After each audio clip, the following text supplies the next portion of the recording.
तुमने मुझसे पूछा था कि क्या सत्ता सभी को भ्रष्ट बना देती है।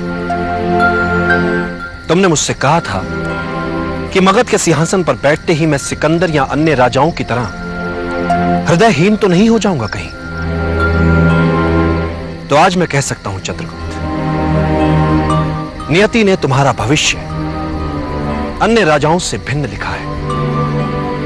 और यह बात पूरी यात्रा में सिद्ध भी हो चुकी है और कारण उद्यम में ही छिपा है।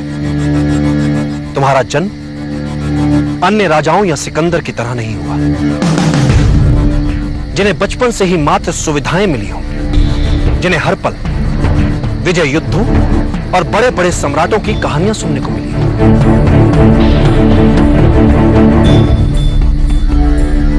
और तुम एक निर्धन परिवार में जन्मे, एक ऐसा परिवार जो कुचला गया, जिसने सदा सहा ही सहा, दुख अपमान यातना सब कुछ सहा। और चंद्रगुप्त, जिसे ये सब कुछ याद रह जाता है, अपनों का दुख, अपनों की यातना, अपनों की असहायता, अपनों की निर्धनता, तो चाहे वो कितने ही बड़े सिंहासन पर क्यों ना बैठ जाए, अपनी जनता के प्रति कभी हृदयहीन नहीं होता। वो राजा कभी अमानवीय नहीं होता। वो राजा अपनी सत्ता के मद से कभी भ्रष्ट नहीं होता, क्योंकि जिसने निर्धनता भोग ली, देख ली, वो अपनी जनता की हर विवशता को समझ लेगा, बिन बताए ही समझ लेगा वो अपनी प्रजा के दुख। इसीलिए सत्ता भी उसे भ्रष्ट नहीं बना सकती।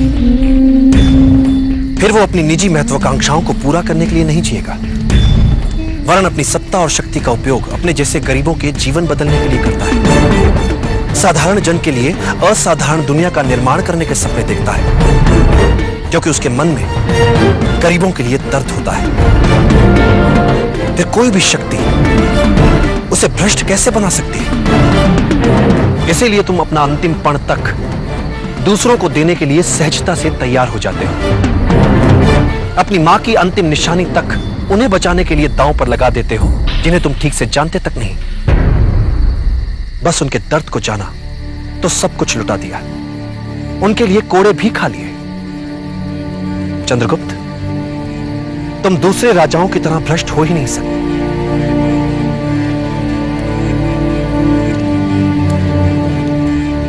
कभी नहीं।